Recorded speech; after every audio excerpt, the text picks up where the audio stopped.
నమస్తే, welcome to Disha TV. పశ్చిమాసియాలో యుద్ధ వాతావరణం కొనసాగుతుంది. అక్కడ ఏం జరుగుతుందా అన్న ప్రతి ఒక్క క్షణాన్ని కూడా ప్రపంచమంతా కూడా ఎదురు చూస్తుంది. ఇరాన్ వర్సెస్ ఇజ్రాయెల్గా సాగుతున్న ఈ యుద్ధకాండ ఏకంగా గల్ఫ్ వర్సెస్ ఇటు ఇరాన్గా మారిపోయింది. ఇక అమెరికా అయితే మాత్రం చాలా మధ్యవర్తిత్వంగా మారి కూడా మొత్తం ఇరాన్ను టార్గెట్గా ఇటు గల్ఫ్ దేశాలంతా కూడా ఇటు యుద్ధాన్ని కొనసాగిస్తున్నాయి. ప్రతీకార చర్యలో భాగంగా ఇరాన్ కూడా ప్రతి దాడులకు దిగుతూ కూడా ఇటు గల్ఫ్ దేశాలపై తమ బాంబులను కూడా ప్రయోగిస్తుంది, డ్రోన్లు మిసైల్ కూడా ప్రయోగిస్తుంది. ఇలాంటి సందర్భంలో భారతీయుల పరిస్థితి ఏంటా అని కూడా దేశవ్యాప్తంగా ఈ అంశం కూడా అందరూ కూడా ఎదురు చూస్తున్నారు. భారతీయుల రక్షణ కావాలి, మా కుటుంబాల పరిస్థితి ఏంటని కూడా చాలామంది కూడా ఆవేదన వ్యక్తం చేస్తున్నారు. ఇలాంటి సందర్భంలో భారత ప్రభుత్వం కూడా అప్రమత్తమైంది. ఇరాన్లో ఉంటున్న వారిని అలాగే ఇజ్రాయెల్తో పాటు గల్ఫ్ దేశాల్లో ఉంటున్న ఎవరైతే ఉంటున్నారో వాళ్ళ రక్షణ కోసం ప్రతి ఒక్క అంశాన్ని కూడా ఇప్పుడు పరిగణలోకి తీసుకొని కూడా వాళ్ళకి ఎప్పటికప్పుడు కూడా ఇన్ఫర్మేషన్ ఇచ్చే ప్రయత్నం అయితే చేస్తుంది. ప్రధానంగా దౌత్య కార్యాలయాల నుండి అయితే మాత్రం అందరూ కూడా డేటా అయితే మాత్రం ఇవ్వండి, అక్కడ వెబ్సైట్ కూడా ఓపెన్ చేశారు, టోల్ ఫ్రీ నెంబర్ కూడా ఇచ్చారు, ఆ యొక్క ఆఫీసుకు సమాచారం ఇవ్వండి, మిమ్మల్ని మేము చూసుకుంటాం, మీ భద్రత జాగ్రత్త అంటూ కూడా ఎప్పటికప్పుడు కూడా వాళ్ళకైతే మాత్రం అలర్ట్స్ అయితే మాత్రం జారీ చేస్తుంది. ఎందుకంటే ప్రతి దేశాల్లో అక్కడ భారత సంబంధించిన దౌత్య కార్యాలయాలు ఉండడం ద్వారా వాళ్ళైతే మాత్రం భారతీయులకైతే మాత్రం వాళ్ళకు ఇన్ఫర్మేషన్ ఇచ్చే ప్రయత్నం చేస్తున్నారు. ఇక భారత్లో ఉంటున్న వారి కుటుంబ సభ్యులైతే మాత్రం ఆందోళన వ్యక్తం చేస్తున్నారు. ఎలాగైనా మా వాళ్ళను వెనక్కి రప్పించండి, మమ్మల్ని మా వాళ్ళని కాపాడంటే కూడా బయటకు వచ్చి వాళ్ళ గూండు అయితే వినిపిస్తున్నారు. ఇటు విమానాలకు సంబంధించిన మొత్తం ప్రయాణాలు కూడా మొత్తం రద్దు అయిపోయినాయి. అసలు మొత్తం కూడా గగనతలం కూడా మొత్తం కూడా అక్కడ మొత్తం రద్దు చేస్తూ కూడా యుద్ధ వాతావరణం నేపథ్యంలో ఇటు అక్కడ ప్రభుత్వాలు కూడా నిర్ణయం తీసుకున్నాయి. దీంతో వేలాది మంది కూడా మొత్తం కూడా వాళ్ళ ప్రయాణాలు కూడా ఆగిపోయాయి. కొందరు రకరకాలుగా ఇప్పుడు ఆ దేశాల్లో ఉంటున్నారు, కొందరు ఉపాధి కోసము అక్కడికి ఉంటున్నారు, కొంతమంది చదువు కోసం కూడా అక్కడ ఉంటున్నారు, కొంతమంది పర్యావరణం అంటే ఈ పర్యాటక కోసం కూడా టూరిజం కోసం కూడా అందులో భాగంగా అక్కడికి వెళ్ళి చిక్కుకుపోయిన వారు చాలామంది కూడా ఉన్నారు.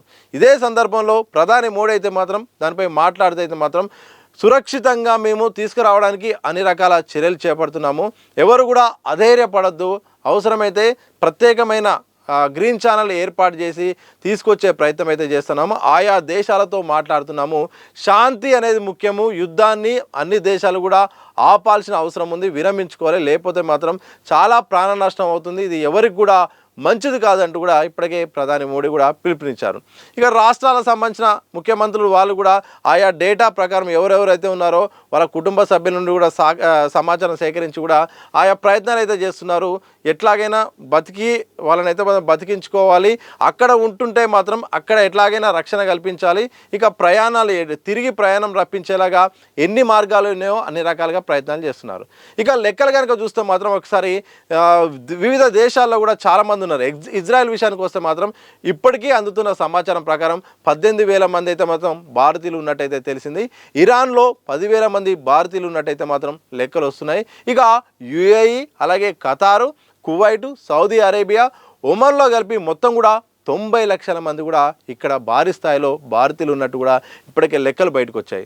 ఎందుకంటే చాలామంది కూడా ఉపాధి కోసం అయితే మాత్రం ఈ ఖతార్లో అలాగే ఎక్కువగా కూడా కువైట్లో, సౌదీ అరేబియా కూడా చాలామంది అక్కడికి వెళ్ళారు. ఎందుకంటే ఉపాధి కోసము చాలామంది విద్య కోసం కూడా అక్కడికి వెళ్ళిన సందర్భం కనిపిస్తూ ఉంది. కొందరు పర్యాటకంలో భాగంగా కూడా అక్కడ ఈ ప్రాంతానికి వెళ్ళారు. అక్కడే ఇప్పుడు పెద్ద సమస్యగా మారిపోయింది. ఎందుకంటే ఇజ్రాయిల్ వర్సెస్ ఇరాన్గా సాగుతున్న ఈ వ్యవహారము ఎక్కడికో వెళ్ళిపోయింది. అలాగే సౌదీ అరేబియా పైన కూడా ఇప్పుడు దెబ్బపడింది. సౌదీ అరేబియా అత్యంత క్షేమం ఈ ప్రపంచంలోనే, చాలా సేఫ్ ప్లేస్ అని చాలామంది చెప్తుంటారు. ప్రధానంగా దుబాయ్ అయితే మాత్రం చాలా పీస్ఫుల్ సిటీ, అలాగే పీస్ఫుల్ ప్లేస్. అక్కడైతే మాత్రం ఎలాంటి సమస్యలు ఉండే ఎప్పటికైనా కానీ చాలా పర్ఫెక్ట్ ప్లేస్ అని చాలామంది చెప్తారు. కానీ ఇప్పుడు ఆ ప్లేస్ ఇప్పుడు సమస్యాత్మకంగా మారింది. అక్కడ ఎక్కడ ఏ టైంలో ఏ విధంగా అటాక్ అవుతుందో తెలియని పరిస్థితి. బుర్జ్ ఖలీఫా లాంటి దాని పక్కనే అత్యంత దగ్గరలోనే కూడా అటాక్ జరిగిందంటే ఎలా ఉందో దుబాయ్లో ఉందో అర్థం చేసుకోవచ్చు. ఇందులో భాగంగా భారత ప్రభుత్వం అయితే మాత్రం ఆయా దేశాలతో కూడా మాట్లాడుతుంది, ఎలాగైనా రక్షించాలని కూడా ఎప్పటికప్పుడు అక్కడున్న దౌత్య కార్యాలయాల నుండి అయితే మాత్రం రాయబార కార్యాలయాలు అయితే మాత్రం ఇటు వెబ్సైట్ను అందుబాటులో ఉంచాయి, ఫోన్ లైన్లో అందుబాటులో ఉంచాయి, వాళ్ళ సమాచారాన్ని కూడా సేకరిస్తుంది.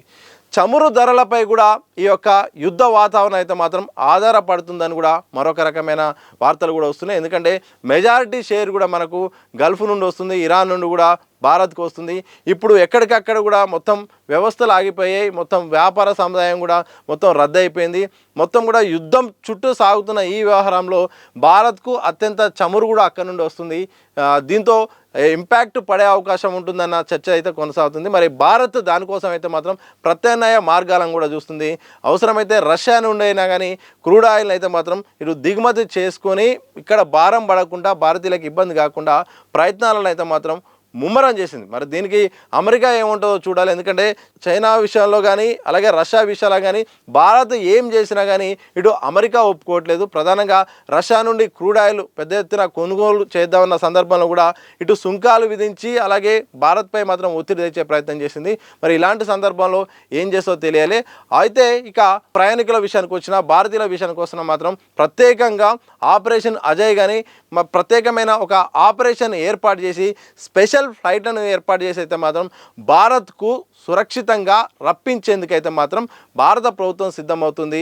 అందుకు తగ్గ ప్రయత్నం అయితే చేస్తుంది. కానీ ప్రస్తుతం అయితే మాత్రం ఇటు ఇరాన్లో కానీ అలాగే ఇటు ఇజ్రాయెల్లో కానీ అలాగే గల్ఫ్ దేశాల్లో కానీ పరిస్థితులు ఏమాత్రం బాగలేవు.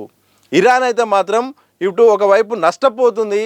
ఇరాన్ సంబంధించిన సుప్రీం కమోనిని కూడా ఇప్పుడే నష్టపోయింది. ఆ దేశం ఇప్పుడు చాలా చిక్కుల్లో ఉంది. దీనికి ప్రతీకార చర్యగా మేమైతే మాత్రం ఏమీ వెనక్కి తగ్గము, మాకంత బలం లేకుండా ఏం లేము. ఈరోజు ఒక యుద్ధం చేస్తున్నారు మొత్తం అందరు కలిసి కూడా, మేము కూడా ప్రతి దాడులకు దిగుతాము అంటూ కూడా ఇటు యుఏఈపై, ఖతార్పై, కువైట్పై, సౌదీ అరేబియాపై, ఒమాన్పై కూడా ఇరాన్ అయితే మాత్రం ఇక రివర్స్ మొత్తానికైతే మాత్రం దాడి తీవ్రతరం చేసింది. ఇందులో భాగంగా ఇజ్రాయెల్ను టార్గెట్గా చేసుకొని కూడా ఆయా ప్రయత్నాలు అయితే మాత్రం ఇరాన్ చేస్తుంది.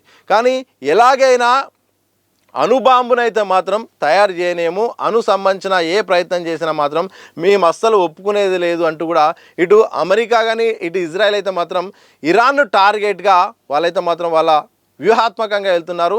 అవసరమైతే ఎంత దాకానైనా వెళ్తాము, వెనక్కి అయితే తగ్గము, ఇరాన్ తగ్గే వరకు మేము తగ్గమని ఇజ్రాయెల్ అంటుంటే మొత్తం ఇజ్రాయెల్కు పేరుకే ఉన్నప్పటికీ ఇటు అమెరికా అయితే మాత్రం పక్కనే ఉండి మొత్తం కూడా ఇజ్రాయెల్ ముందుకు నడిపించి అమెరికా మొత్తానికి ఒక రకంగా భుజం మీద అంటే ఇజ్రాయెల్ భుజం మీద తుపాకీ పెట్టి అమెరికా పేల్చుతుంది. తద్వారా ఇరాన్ సంబంధించిన ప్రధానమైన క్రూడ్ ఆయిల్ ఉన్నదిగా మొత్తం ఆ బలాన్ని కూడా అమెరికా చేతిలోకి రావాలి.